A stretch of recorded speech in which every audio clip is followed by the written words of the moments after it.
Assalamu alaikum, ladies and gentlemen. Am I audible? क्या आप मुझे सुन सकते हैं?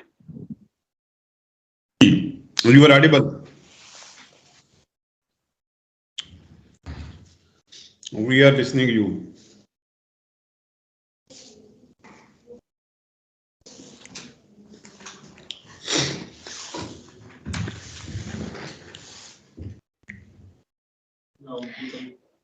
Ladies and gentlemen, on the behalf of the Institute of Agriculture and Resource Economics, I welcome you all in monthly series of international webinars on issues related to rural economy. On the behalf of our moderator, Dr. Muhammad Khalid Bashir, he is Associate Professor in Institute of Agriculture and Resource Economics. I welcome you all in this webinar.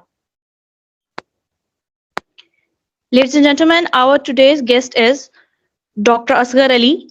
He is Associate Professor in University of Agriculture, Faisalabad. He will discuss the water management issues in Pakistan. He will discuss issues and policies. Sir, thank you so much for joining us. Sir,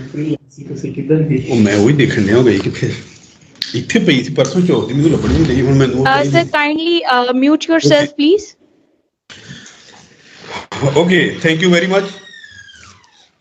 Natasha, Dr. Khalid Bashir, and the office. You're welcome, sir.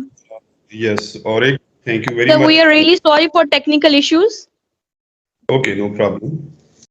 Ladies and gentlemen, on the behalf of the Institute of Agriculture and Resource Economics, I am really sorry for any technical issues you faced in this webinar. Sir, please start. Okay, thank you very much. First of all, I am very grateful to Dr. Khalid Bashir, Associate Professor in the Institute of Agriculture and Resource Economics and the Office of the ORIC, which provided me an opportunity to discuss a very important issue relating to the water management, its issues and the policies. Good afternoon, all the participants. Let's start with the water management in Pakistan, issues and the policies. Okay, the outline of today's talk will be, first of all, I will try to give some glimpses of the introduction, the background of the irrigation water in the Pakistan. Then I will try to discuss irrigation systems of the Pakistan. And we will also see that what are the basic issues, the core problems, which basically our water sector or the irrigation sector in the Pakistan that's facing.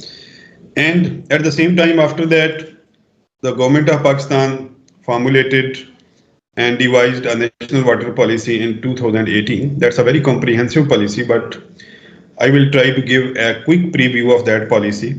And after that, relating to the groundwater management, a project which we have completed during last year, I will try to present it as a case study. And after that, on the basis of the findings of that case study, as well as the different observations, as well as the targets and the priority areas which have been defined in the National Water Policy 2018, and at the same time, the previous discussion of the background and the historical issues. Now, at the end, we will come towards the way forward and the policy issues.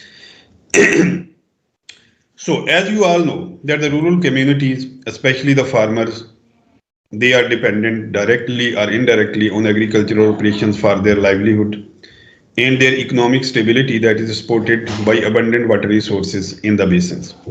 As we can also see in Pakistan, more than 70% of our population that belongs to the rural areas, and majority of them, they are directly or indirectly dependent on the agriculture sector. And in order to boost the agriculture sector, the one of the key input that is required, that is the water. And the problems of the water scarcity and the water shortage are there in Pakistan. So that's why I have selected this topic that we will discuss, and we will debate basically on that particular issue, and we will come up with certain solutions. If we see worldwide, particularly in the South Asia, water scarcity, the need for the more water in agriculture and the climate change, there are some key issues basically, which are hindering the food security as well as increasing the poverty in the developing countries and particularly in Pakistan also. The consumption of the water increases with the population. Population growth is another problem which we can relate with the water demand, because as the population grows, we need more food. There will be the intensive farming, cropping intensity will increase. That will particularly increase the consumption of the water, the demand for water that will raised. So this consumption of the water, which increases with the population growth and that further worsened with the climatic and natural hazards, so the demand for the global irrigation water, that study predicted that will increase by 19% in the 2050. This scarcity of water in agriculture decreases crop output. Yes, and that decrease or decline in the production side, that will definitely decline the revenue which the farmers they are generating. That will result in the poverty, and ultimately we will go towards the food insecurity.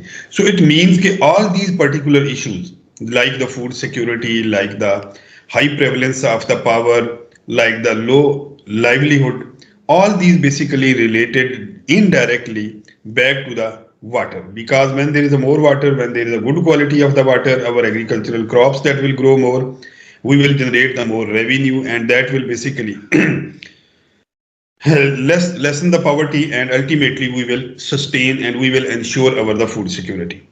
That's why that sustainable development, the food security and the poverty reduction, they require the effective water management techniques around the globe.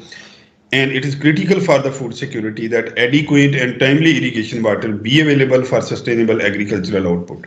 So all this show basically the importance of the irrigation water for agriculture, for the livelihood of the farmers, in order to decrease the poverty and in order to ensure and sustain the food security level. Now, if we see globally, the world's water availability scenario is that out of total, 97% basically are the oceans. There is only the 3% fresh water which is available. And if we see the composition and the further of this 3% of the water, fresh water, 70% that basically comes from the polar ice caps and the glaciers. 29% of this fresh water is being contributed by the underground water, and the rivers and the lakes they contributes 1%. So it means underground water or the groundwater, that's very key important here in. If we see the global water use, the comparison of the global water use, we can see agriculture that basically is the major water user. 70% globally, if we see, water is being used and being consumed by the agriculture sector overall. The second one is the industrial sector, that is the second largest consumer of the total water, 19% that is being used in the industries, and the 11% water that is being used municipal or in the domestic use. So overall, if we see globally, the major contributor, the major user of the total fresh water, that is your agriculture. So we will let's our concentration on the agriculture irrigation water. If we see the water use in Pakistan, a comparison, yes, Pakistan that is basically using 90% of the total water as the irrigation. India that consumes 93% of the total water in the agriculture sector, and the UK that is using basically 3% of the total water in the agriculture sector. That's a very less. But overall, we can see that India, Pakistan, China, Egypt, they are the major, basically the users of the total water, and the major part, most of the water that is being used in agriculture sector. And Pakistan basically is amongst one of those countries which uses most of the water, high percentage of the water in agriculture sector. Okay. Now, at macro level, if we see the number of storage days of the different basins, so we can see that Pakistan that is at the bottom. Pakistan have the capacity of just 30 days, while on the other hand, if we see the USA that has the storage capacity of 900 days, Egypt 700 days, that is followed by the Australia, South Africa, and even India is ahead from the Pakistan in terms of the storage capacity. So it means that we have a very less storage capacity. We have the 30 days storage capacity which needs to be have a great concern and it needs to be improved. Now, the freshwater availability scenario, if we see in Pakistan as well as the global, there is the comparison. If we see in 1950, per person per annum cubic water that was available around 17,000. And now, just after 64 years, we have reduced the 60% per capita availability of water around the globe. On the other hand, if we see the Pakistan, in at the time of the partition, just after 3 years, we have more than 5,000 per capita availability of the water, 5,000 cubic meters per capita availability per annum. And in 2014, if we see that has declined rapidly, and we reached at 1,100 cubic meters. But now in 2016, we have less than 1,000 cubic meters per annum. So with the same time, during the same time period, the global average that decreased per capita availability of water by the 60%, and in Pakistan, there is a decline in the per capita availability of the water by 77%. These are basically the different levels of the freshwater availability.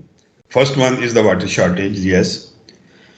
If we have less than 1700 cubic meter per capita water availability, we call it the water stress.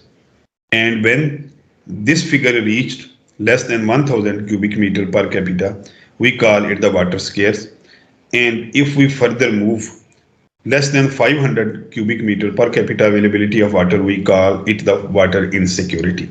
So at this stage of the time, we see that the Pakistan, that is the water scarce country, because per capita availability of the water in Pakistan, that is less than 1000 cubic meter. So we are the water scarce at this point of time, and that's why it's a very important to discuss that particular issue, to find out the ways that how we can manage our available water in a better way, how we can improve the water use efficiency, how we can increase the productivity in order to ensure the food security and improve the livelihood of the farmers. If we have a very quick analysis of the irrigation system of the Pakistan basically receives about 50 to 80% of the total average river flows from the snow or the glacial melt, while rest of the water that is coming from the monsoon rains. Irrigated agriculture that consumes about 90% of the total water resources. And the remaining water resources, as we have discussed in the previous slide, that goes towards the domestic use as well as the industrial use. So it means a major user of the water that is our agriculture. Due to rapidly growing population, yes, as we have discussed before, per capita water availability that we expect that will drop to less than 1000 cubic meter by 2025, around 800. So that's why it means that we will come from the water stressed to the water scarce economy. On an average, if we see at the national level, 92 million acre feet water that is available at the farm gate for agriculture, for the production of the crops. Out of that 92 million acre feet, 52%, that is around 48 million acre feet, that is basically coming from the canal, surface water, and the rest 48% from the groundwater abstraction. That comes up with the 44 million acre feet. And almost 28 million acre feet, that becomes around 30%, is the conveyance loss. A high conveyance loss as well as the application loss in the Pakistan regarding the irrigation. And thus the total water which is available for the production of the crops at the farm level, that is around 70% of the total, just 64 million acre feet. These are a scenario of the different figures relating to the agricultural resources, as we have the number of barrages, interlinked canals, canal system well established, and the world largest contiguous system of the canals in the Pakistan. We have more than 1 lakh of the water courses. The length of canal is more than 56,000 kilometers. Similarly, we have 1.2 millions of the tube wells. So all these things, they basically determine and establish that Pakistan has a very comprehensive and a very good continuous canal and service system in the Pakistan. If we compare Pakistan with the global level, yes, regarding the contribution of the canal surface as well as the groundwater surface, what happened?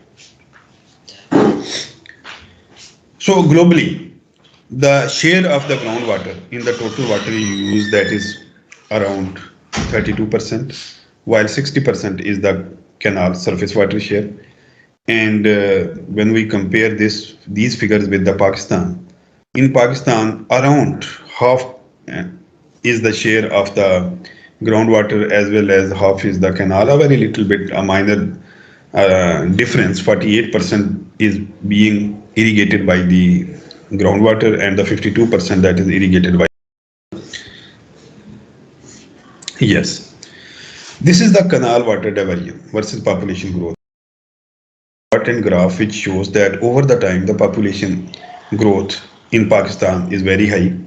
At the time of the partition, just we have 33 million population, and now we basically reached up to the 220 plus million of the population, and that will expected that if the population will increase at this rate, population growth rate that is around 2%, so we will reach around at 3 million in 2060.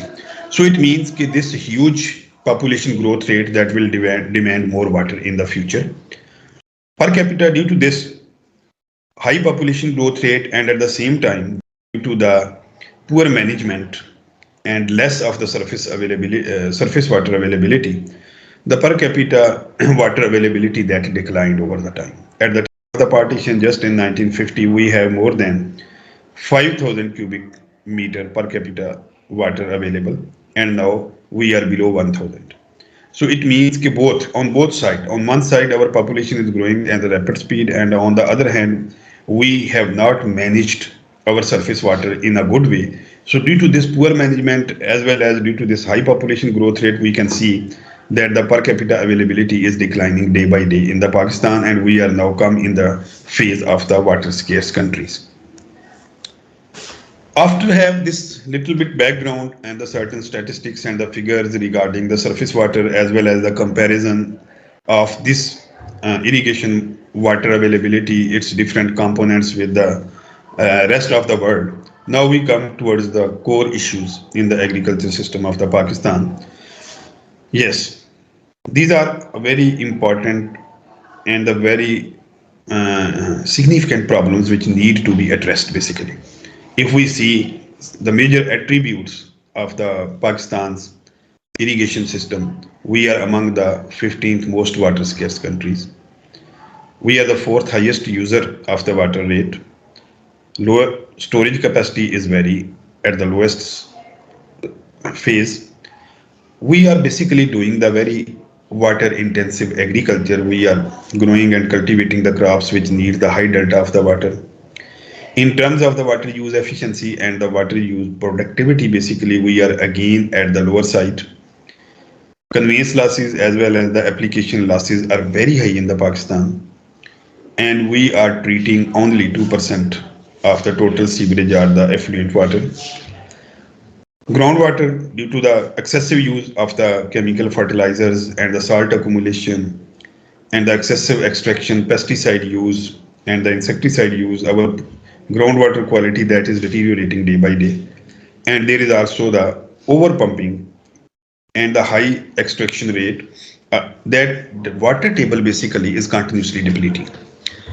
There is also the problem of the poor management and the poor conservation strategies.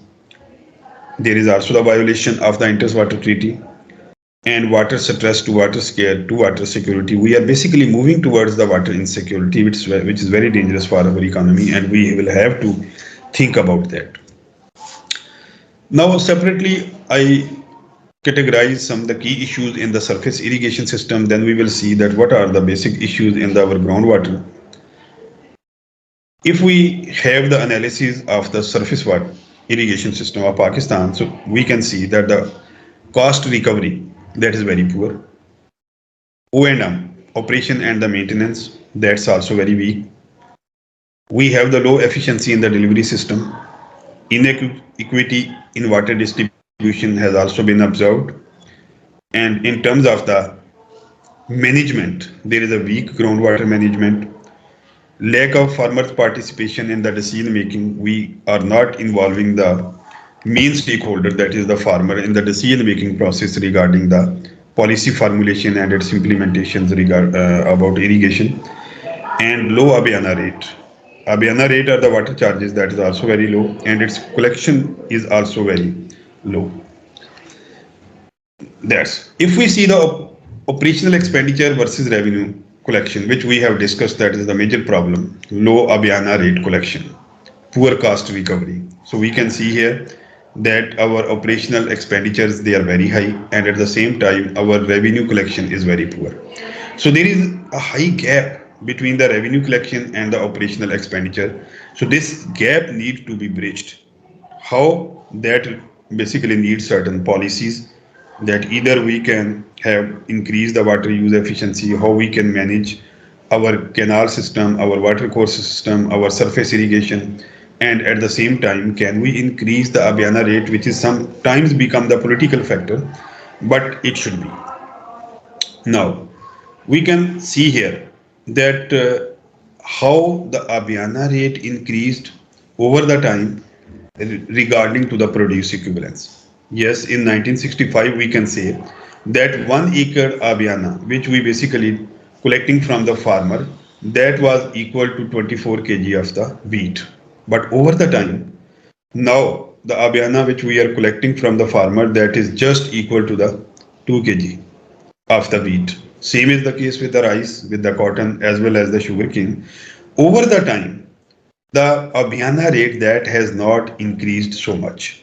The prices of the main crops of Pakistan, like wheat, rice, cotton, as well as the sugarcane, that increased. So this produce equivalence per acre Abhyana that disturbed much over the last 60 years. Okay. If we have the 1 cubic meter of the water, how much it contributes in the GDP? If we see the world average, 1 cubic meter of the water that contributing around 8.6 US dollar. The developed countries, yes, 1 cubic meter of the water that is contributing in their GDP is on an average 30 to 40 US dollar.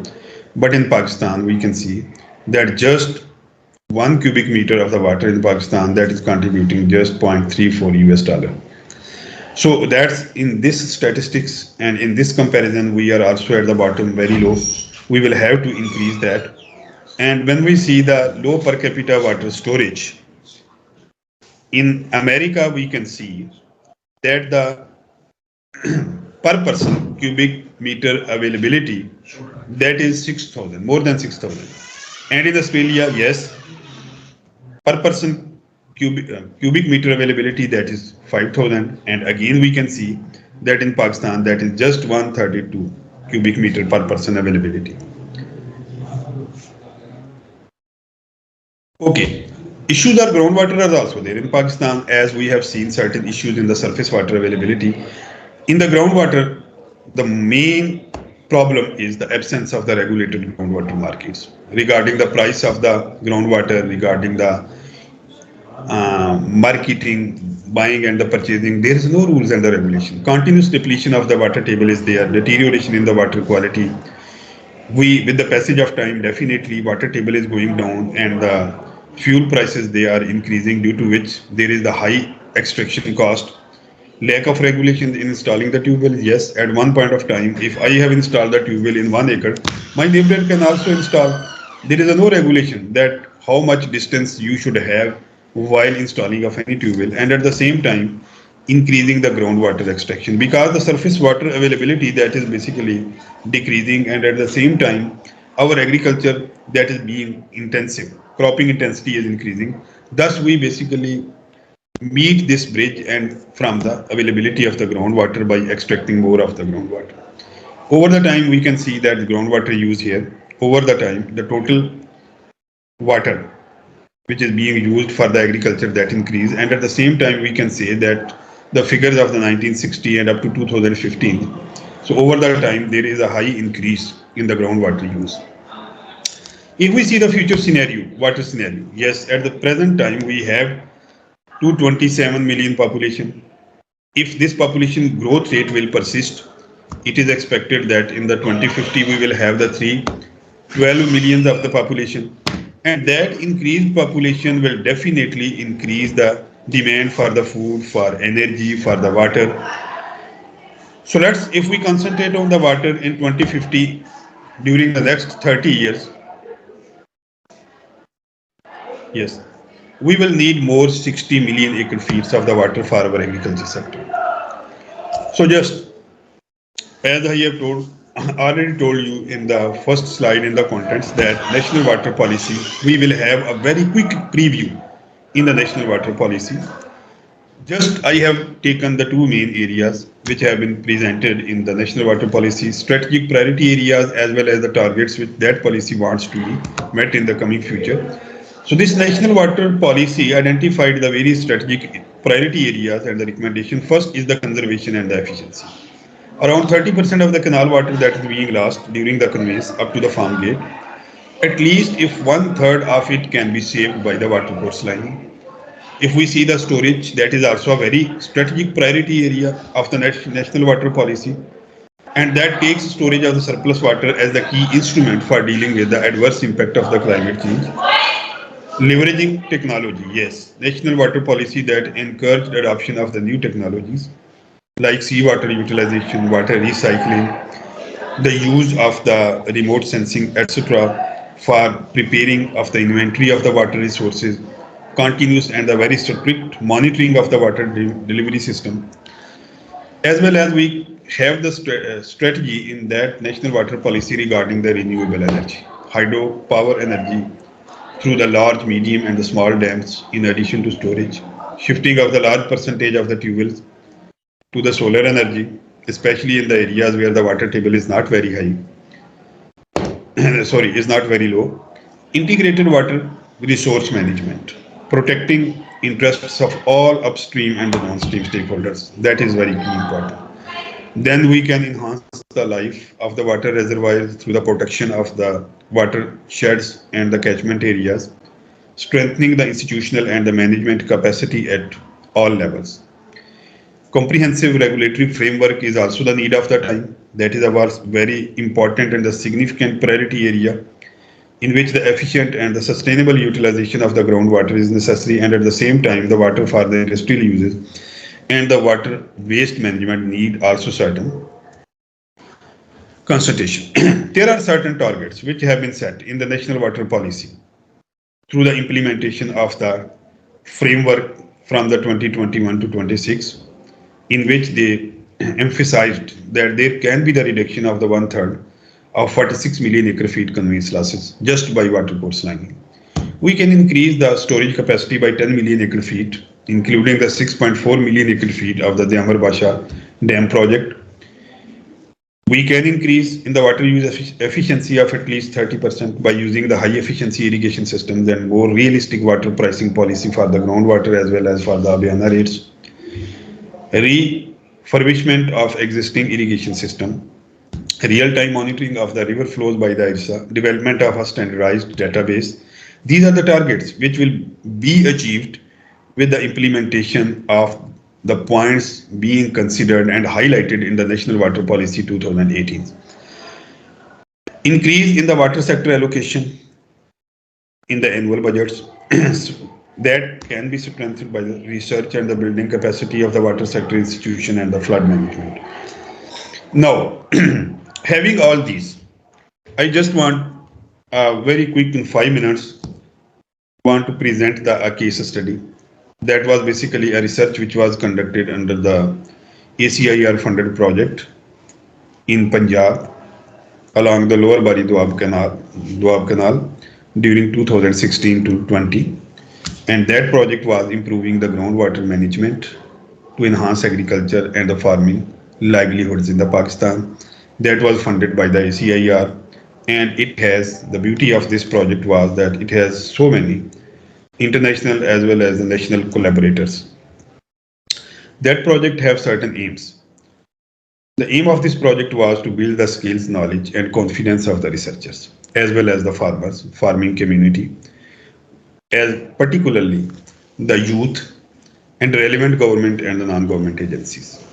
That aim was to provide the tools and the process to improve the groundwater planning and the management in the ways that enhance agriculture sustainability in Pakistan. It has certain specific objectives like to develop and articulate a shared understanding of the sustainable groundwater use for agriculture and the need for improved management in the three provinces of the Pakistan, Balochistan, Punjab, and the Sindh province. That was the overall project area, but we concentrated in the Punjab along the lower Bari Doab Canal.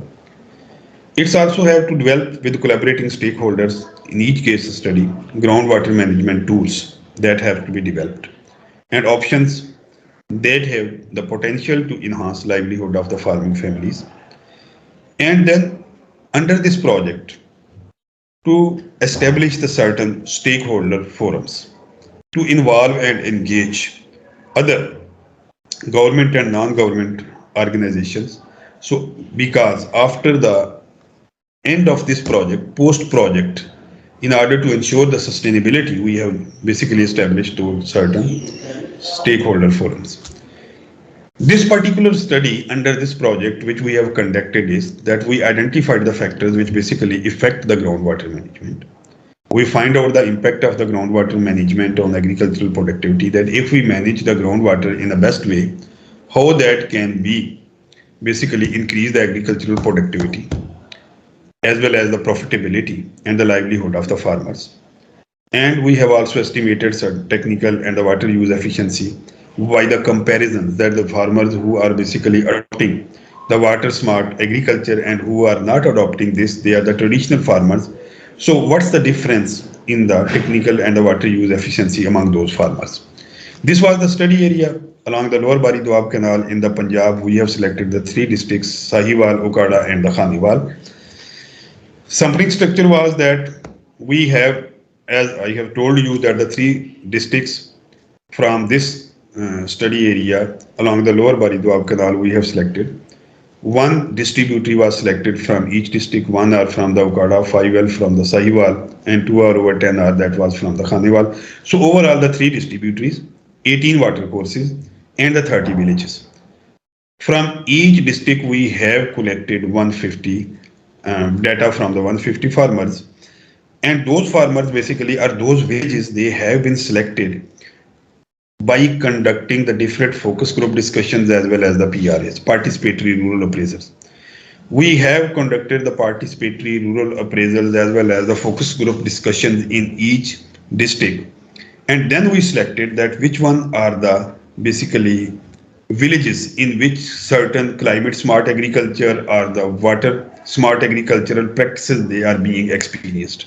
So on the basis of that, we selected these villages, and among those 450 are farmers with respect to the wheat based cropping system.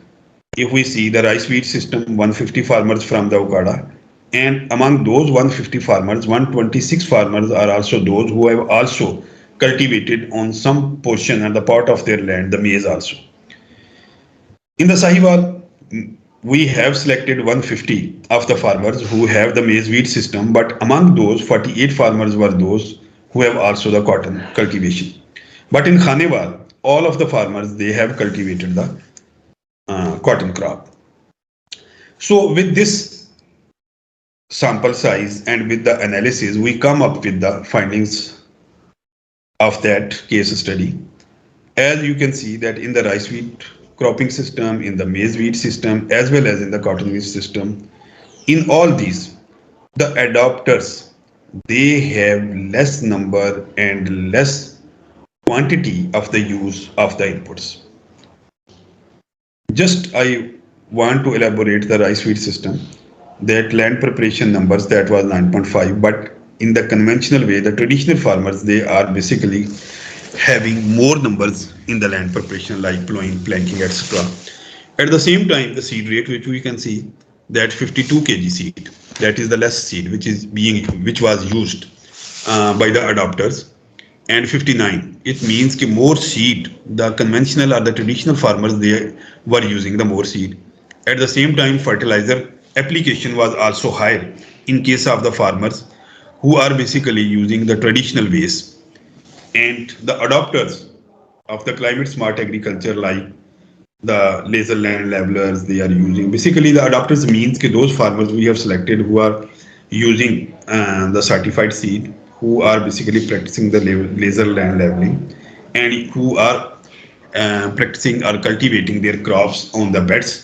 So these are the certain criteria which were basically on the basis of which we have differentiated the adopters and the non-adopters. In that wheat-based cropping system, because wheat was being cultivated in the three districts, Okada, Sahiwal, as well as the Khadiwal. In the previous slide, we have seen the physical inputs. What's the difference related to the use of the physical inputs by the adopters and the non-adopters? Here, we have converted those into the monetary terms, and we have seen that the land preparation cost that was more in case of the rice wheat system adopters. Why? Because during the land preparation, although the number is less, number of plowings is less, but by for making the ridges, for making the beds, the cost is more. So that's why the land preparation cost is somewhat more in case of adopters as compared to the conventional farming. Similarly, seed cost that is also roundabout at the same level, but seed utilization was less in case of adopters. So that means that these farmers, these adopters, they have basically cultivated the certified seed due to which their cost is at par. Irrigation, yes, there is a difference in the irrigation because they are experience the ridge sowing or the bed sowing. They have leveled their land with the laser land leveler, etc. So that's why the irrigation cost is less, fertilizer cost is less. And overall, if we see in the rice wheat system, there is 76,000 rupees cost for the system, means for rice as well as for the wheat. But in case of the conventional farming and the traditional farming, the cost for the system wheat and the rice for the whole year that was high as compared to the adopters. We can also see the benefits that the wheat yield, the rice yield that is high, around 4 to 5 months. Farmers who have adopted the climate smart agriculture or the water smart agriculture, they had more yield as compared to the conventional farming. So due to that, on one point of time, on one hand, the adopters or the climate smart practices are the person or the farmers who have used the water smart agriculture. They basically on the one side have the lower cost, and on the other side they have the high yield. So that's why they have get more benefit from the system, and that is also indicated in the very last row by seeing that BCR benefit cost ratio. So that's also the case with the maize wheat system as well as with the cotton wheat system. This is a very important resource use efficiency. We can see that the adopters have in the wheat cropping system 0.87, technical efficiency 0.8, economic and the water use efficiency. We can compare these left and the right hand side figures. So you can see that the adopters, they have the more technical efficiency, economic efficiency and the water use efficiency as compared to the traditional farming in the three systems: rice wheat, cotton wheat as well as the maize wheat. Now, on the basis of this, these results are the findings as well as our previous discussion in the slides. We are basically come up with certain way forwards. This way forward needs your contribution also, your comments also, and your thinking and the thoughts also, that what to do, as water is the very precious input, a very key input in agriculture, that is basically decreasing day by day. There is the problems in the management of the water, either that is the surface water or that is the groundwater. At the same time, population growth is high. So in the coming future, we need more water in order to ensure the food security for for our people, as well as to improve the livelihood of our farming community. So that's very important, that what should we do? Basically, on the basis of these results, I have categorized the way forward in the four subcomponents. First one is the technical. No doubt, these points which have been written here under the technical component, they are being practiced in field now. The farmers, they are using the laser land leveler. High efficiency irrigation system is also there in the field. Furrow and the bed cultivation in order to save water, that is also prevalent in some areas in the Punjab. But the need of the time is that these technical things need to be promoted now. We have to create the awareness among the more and the more number of the farmers that how to basically manage your water, how to increase the water use efficiency by adopting either the high efficiency irrigation system or by having the water saving technologies or by leveling their land. What? So the need of the time is basically to create the awareness among the farming community to do that. There are the certain definitely managerial issues which can be sought out, and we by sorting out these issues we can improve our water use efficiency as well as the technical efficiency like better irrigation scheduling. Yes, that can be done. We can improve the canal operations for timely deliveries, applying the water at the critical stages, because most of the time we have seen in the field that the farmers they are basically irrigating their land, or they are applying the irrigation to their crops unnecessarily at the time when that is not needed. So that is also very important that the critical stages of the irrigation should be identified, and that should be uh, told to the farmers. Water conserving tillage and the water field operation methods, better maintenance of the canal, water courses and the equipments, and the recycling drainage water. So these are the certain managerial uh, points which can be addressed, by which we can improve our water management. Institutional, some factors are there, like establishing effective water use organization (FOs), and we should involve these water use associations as well as the main stakeholder, that is the farmer, in our decision making process. We can foster the rural infrastructure for private sector dissemination of efficient technologies. Better training is the need of the time, of better training of the government officials, and at the same time the main is the ultimate stakeholder, that is the farmer, as well as the extension efforts are the needed. There are certain agronomic aspects like selecting the crop varieties with high yields per cubic meter of transpired water. Yes, intercropping, we should opt that to maximize the use of the soil moisture. Better matching crops to climate conditions and the quality of the water which is available. The crop rotation is also one of the option under the agronomic aspect to maximize the output under conditions of the soil and the water salinity.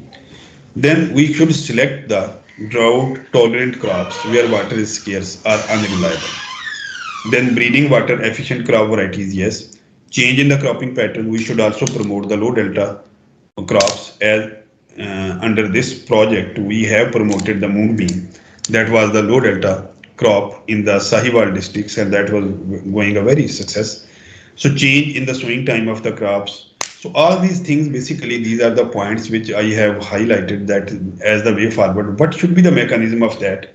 That we should sit together with the agronomic people, with the soil scientists, with the people of the irrigation and the drainage department, as well as the other key research institute, in order to come up basically with the certain and the sound mechanism, basically by adopting which we can basically implement these aspects. So thank you very much, ladies and gentlemen, for your patience. That's all about from me side. If you have any question or the comments, you are welcome.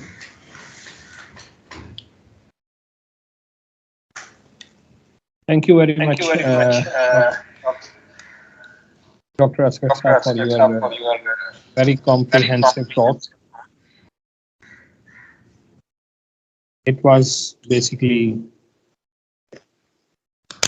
uh, you have introduced water management system in Pakistan. You have the Pakistan's national water policy, as well as you have very briefly, very important results of a case study which you have conducted in the field. it was really wonderful to have you with us for this all important webinar today. Please accept my apologies because of some technical issues. I was unable to start the webinar earlier, but now it looks like the technical issues are resolved. So once again, I apologize and thank you very much, Dr. Asghar, for your Thank very you. comprehensive talk. I would like to request Dr. Khalid to start a few words about the talk today. Sir.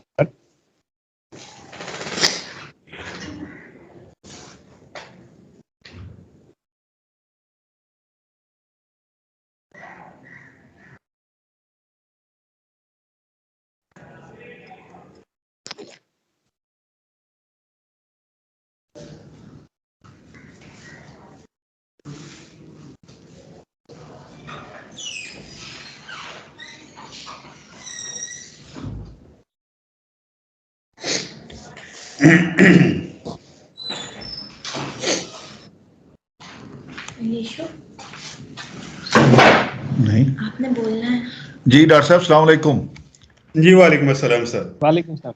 Ji doctor साहब thank you very much जी for educating us about the water economy of Pakistan it was really very interested no need of my picture Natasha कह रही है जी picture को भी खोले मैंने कहा पिक्चर देखी हुई है सबने जी डॉक्टर साहब I do not have any question. It's a very mashallah, it's very nicely elaborated issues and then Pakistan's water policy 2018. I just have one thinking in my mind I wanted to share with these youngsters that we have a very good water strategy, but I don't know. I have not gone through the whole water policy. Dr. Asghar maybe briefly inform us. When we need these interventions at farm level, at conveyance level, at the application level. There's a huge irrigation system in Pakistan, but that water policy does not guide us from where investment will come. Does it guide us? That's it tells us anything about investment? Basically, this water, on the basis of this water policy, the government has made a very comprehensive working plan, and that will be implemented from 2021 to 26. In that 5 years working plan, on the basis of that national water policy, they have made the certain points that what are the basic targets which we can achieve, how we can reduce the conveyance losses, how we can reduce the application losses, and how we can increase the storage capacity. Like that, one of the major issue is the storage capacity, and under this we are basically seeing nowadays that the certain dams they are being constructing, they are under the way, and at the same time the government is also subsidizing your high efficiency irrigation systems in the certain provinces, as well as the all the techniques which relates to the water saving techniques. So by subsidizing the high efficiency irrigation system, as well as at the same point of time by promoting the water saving technologies at the micro level, and we can also see that as the provision of the laser land leveler, that is also a big intervention in order to decrease the application losses at the farm level. On that the government is also subsidizing, and at the macro level the construction of the dam as well as the lining of the water course. But your point, sir, is very valid that from how the private sector can involve and can engage in this policy making. Yes, I will study in detail that working plan, and I will see that is there any provision of the participation of the private sector in that or not. That's how I have 2-3 points to discuss, with these youngsters.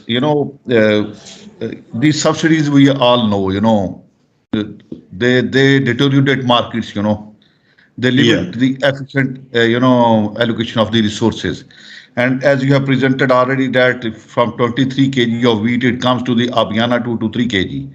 So what I think, that's highly subsidized. water should be properly priced. Let the market determine the price of the water. Consumers, we as a consumer, my dear, we are very much conscious about the product prices. So water is a product, as an input.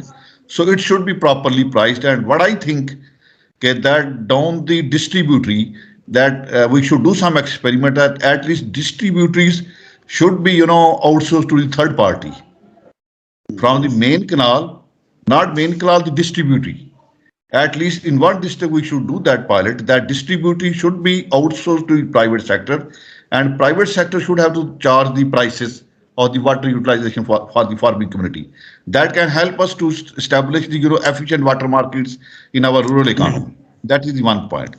And the other is that, what the world is doing, world basically they are raising capital for the maintenance of this huge infrastructure. You have shown one slide where the expenditures are higher and revenue are very less, my dear. So what world is doing, they are listing, on what you call the stock exchanges. So we can use Karachi Stock Exchange to list the water contracts, my dear. That can be one of the innovative way to raise funds, to generate investment for the maintenance and for the other interventions of these huge irrigation infrastructure in our country. That was, these 2, 3 points I wanted to share with the youngsters. Thank you. Sir, just as you have mentioned that we should outsource these distributaries. So I think that experiment has been done in the form of the PIDA, Punjab Irrigation Development Authority, in which the farmer organizations have been established, and the maintenance of these water courses and the distributaries, that was done by these FOs, and the Abhyana recovery was also the mandate of these FOs. And we have seen in those days, in the first decade of the 21st century, that with the establishment of these PIDA, as well as taking on board those people, and particularly the farmers, your cost recovery was very much improved. The Abhyana recovery was improved at the time, and the operation and the maintenance was also improved in that particular time. So just due to one reason or the other reason, with the paid Punjab Irrigation Department clashes or their own interest, that farmer organizations are not now in these days in the field, and again we are basically moving towards that position, the poor operation and the maintenance, as well as the poor cost recovery. So that was experiment which have been done before, and that have basically have the good results, and we should do that. Okay.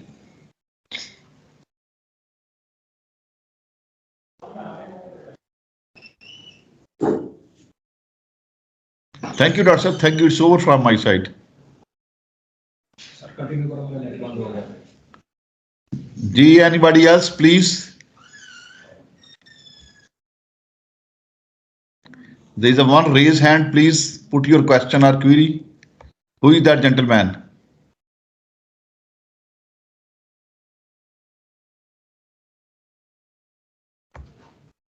Assalamu alaikum, sir. Ji wa alaikum salam. Sir, it's Amir Azghar from Yeah, please. China. Just recently, we had an interaction a few days ago.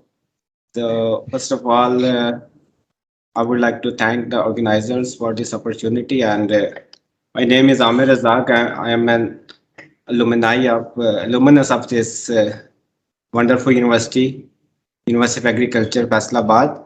And all of these three are my most respected teachers, Dr. Khalid Saab, Dr. Asghar Saab, Dr. Khalid Bashir Saab. And I am very happy to see all of you. And currently I am working in Huanggang Normal University in China as an associate professor. And this talk given by Dr. Asghar Saab is really interesting, and I think it's wonderful also for me. I'm fortunate to attend this webinar because I'm also working on water resources, my research area, and Dr. Asghar Saab knows already the case study, very interesting case study which Dr. Asghar Saab has just presented. Actually, when it was started, Dr. Saab, maybe you remember, I was also part of that. But then Yes. I left for PND and then ultimately to China.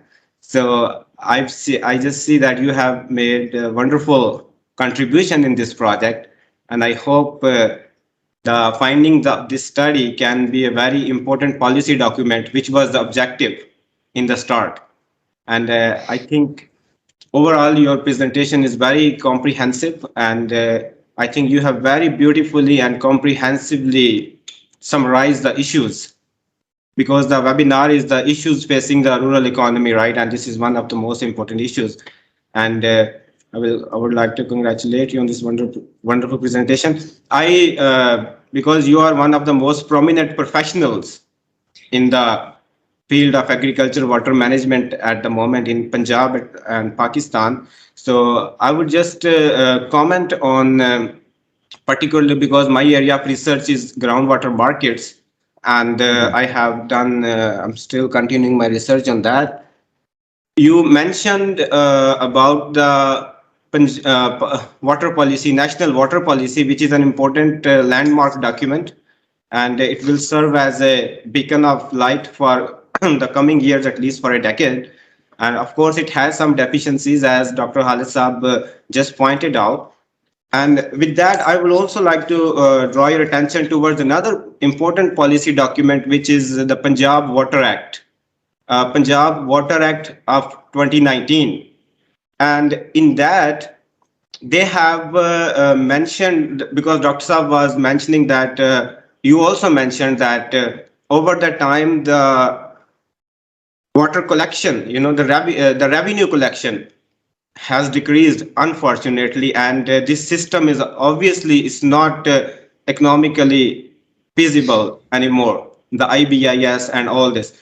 And the Punjab Water Act, keeping in view this situation, has mentioned that the undertakers of water will charge the users of water. So in if you read that act in detail, you will see the undertakers, they can be in the urban areas, mostly the government, and in the rural areas, the undertakings, because our main issue at this point, I think, is the definition of water rights, which is very, very old, and the land water rights are linked to the land. If you have a land, you have a water under that land. So which poses also a very big issue for landless farmers. They do not have any specified water rights.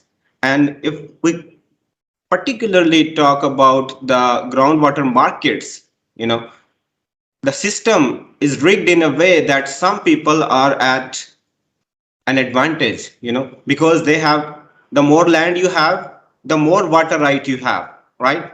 And if you have less land, you have less water rights. For example, large farmer can install more and more tube wells, sell the water.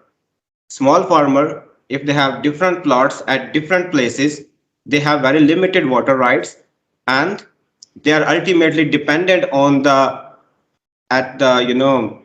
mercy of the large farmer. So there are even we want to formalize the groundwater markets. There is a big question mark, because you are in the better situation to investigate these issues, because you are there. I'm in the China at this moment, and I'm also making a comparison of Chinese and Pakistani water markets. So there's a big question mark of equity. Large farmers are at an advantage, and the small farmers is also in the field of water, and small farmers, they have very little. So the main issue which Punjab Water Act also does not explore this issue into very does not go very deep. And they say we should charge. Now there is a little bit talk about water pricing, water allocation based on the pricing mechanism. Currently, in Punjab or Indus Basin irrigation system, the water allocation is based on prior appropriation rights, like which have in many countries. This happens, like in the US, first come first get basis. And if you see in our water allocation system, which we call Warabandi system in the Indus Basin, so if you are close to that particular khala, or what you say, that if you close to that, you have more water right, and the tail enders, they have less water right. So this is first come first get basis or prior appropriation. So this is also a very unfair distribution of water, which obviously many interventions have been already made to overcome this issue, but unfortunately this is still an ongoing issue. And the same issue of the water rights exist in the water markets. which we have to find ways. And also, if we start charging, our cost of production is also already very high, and we have to give subsidies to the farmer in various forms, and then we also have to look at the consumer. And if we I think we should cautiously talk about water pricing in a sense that because mostly we have small farmers, and there is an unequal distribution of water rights, so there will be many equity implications for those small farmers especially, because if a third party, or suppose tomorrow we say that all the water belongs to the government, right? Then maybe that can be one scenario in which they can you know charge a differential prices to the according to the land. So I will just humbly request you that you also focus your attention on this, because you are continuously working, and at least I think it has been 7 or 8 years since you entirely have been focusing your effort on water issues. So also I always welcome you if you want, if we want to do some kind of collaboration in this regard, and you're most welcome, and I hope I can learn something from you. And Dr. Khalid Saab, always passionate, Dr. Khalid Bashir Saab, you have always been very passionate about new ideas and implementing. I think this, I would like to congratulate the IARE on starting this wonderful series of webinars. And for me personally, I think I really learned a lot, and I hope I will participate next time. Thank you very much. Thank you, Dr. Saab. These are also, you mentioned all the points regarding the water markets, inequity, water pricing. Definitely, these are very big issues in the groundwater, particularly. And we need to explore and conduct more research on that. And inshallah, in future, we will collaborate with you, and we will try to identify the problems in the field and how we can give a possible solution to the farmers. Sure, sir. Sure, inshallah. Thank you very much, Amir, for your kind words and a detailed discussion and suggestions about future water policy. Surely, this is the last webinar of this year, and definitely we are planning to have this monthly series in a continuation in next year, and definitely we will be having you one of the presenters here. And Sure, for sir. the Sure. audience, let me introduce Amar. Amar is one of our alumni, and he is one of the best students when he was around. And I hope that he will be one of the best teachers there in Chinese University. So, inshallah, we will be having a collaboration with you. Thank you very much once again. Thank you. So we have another hand raised, that is Usman. Usman, would you like to add something or ask any question?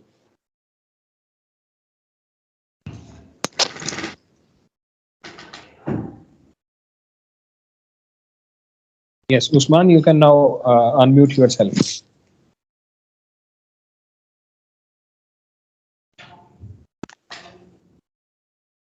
Mohammed Usman, can you hear me?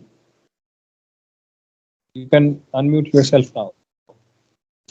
I was informed that Professor Dr. Sarfraz Hassan, Dean Faculty of Social Sciences, will be in one of the oral examinations of PhD. So I'm not sure whether he is here or not.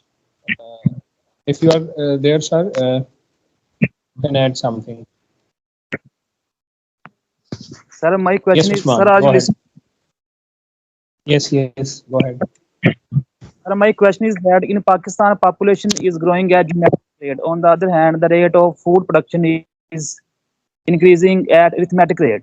How different short-term, medium-term, and long-term plans can be implemented to meet the food needs of the population that is growing at geometric rate for surface water as well as for groundwater? Okay, that I have already explained that our population growth rate is very high, and in the next 30 years we will come up with more than 300 million of the population. At the same point of time, yes, per capita availability, water availability that is decreasing, and we are not improving regarding the surface water and the groundwater management. Definitely, with the certain long-term plans like the construction of the dams, increasing the storage capacity, and reducing the conveyance losses as well as the application losses, we can increase the productivity. The per acre yield or the per unit production, productivity is the need of the time. That is the only solution that how we can increase the productivity, how we can increase the water use efficiency. So by doing that with the certain interventions, by growing the low delta crops, increasing the water productivity at the macro level, we will have to build the new dams in order to increase the diversion of the water, more diversion of the water in the canals. With a certain set of these interventions and the macro level policies, definitely we can increase the productivity and we can come up with the solution. But we should not be think about only one side. That, that is the water. We should also think on the other side, that is the population. Parallelly, we should do work on the water side for increasing its productivity, and on the other hand, at the same time, we should also focus that how we can control on the population. So that population control and the efficiency increase in the water, these both should go side by side. Sir, my second question is that I am also working on my thesis is on water. How we can ensure sufficient water availability to tail end farmers? As when I was in field, the farmers that are on our head and middle, they have sufficient quantity of water. But on the other hand, the farmers that are lying on the tail end, they have not the sufficient water that are required for different crops. Is there any policy that is in the hand of government or NGOs to help the tail end farmers so that they have sufficient amount of water? Okay. It's not a perception, it's practical that our tail enders, they are not getting as much water as our farmers, which are basically at the head or in the middle. But the study, a case study which I have presented to you, we have seen that the tail enders, they are getting sufficient amount of the water. In most of the places they are not getting, but where is the water course lining, there is the miners lining and the distributory lining. At those points, the tail ender they are also getting. There is no equity problem in those particular areas where the water course as well as the distributaries they have been lined. So one of the thing is the water course lining, the distributaries are the minor lining in order to decrease the water theft, because at the tail end they are getting less water. Most of the water in the on the way they are being stolen. The water theft is very common. So seepage losses, percolation losses, all these things they basically tend towards the lower availability of the water at the tail end. So we should the line our water courses. That is the policy which should be definitely that can do by the government sector only. And at the same point of time, we should also have the certain like as Amir Razak have mentioned about the Varabandi system. In the Varabandi system, as well as the time which is allocated per acre for the farmers, I think if there is a problem in certain places of the head, tail, and the middle, we should increase the more minutes. If, for example, is the 17 minutes per acre at the head, we should give 22 or the 25 minutes per acre at the tail, the farmers. So we can also make certain such intervention and we can come up with the solution. Thank you, sir. Thank you, Usman. Any other questions or comments, please? We can still have a couple of more questions if there are.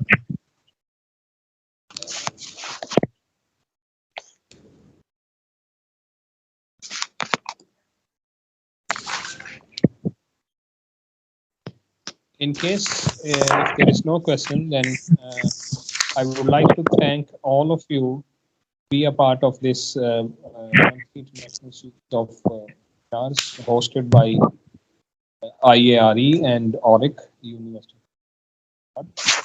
And thank you very much for being part of all these 7 webinars. I hope to see you in next year with more such webinars or other events. Uh, Thank you very much, Dr. Asghar, once again for a very thoughtful presentation. And thank you, Amir, as well, for your very thoughtful discussion and raising a couple of questions which should be dealt in next upcoming studies. Uh, with all this, thank you very much and having season's greetings to you all. See you in 2022. Thank you. Thank you.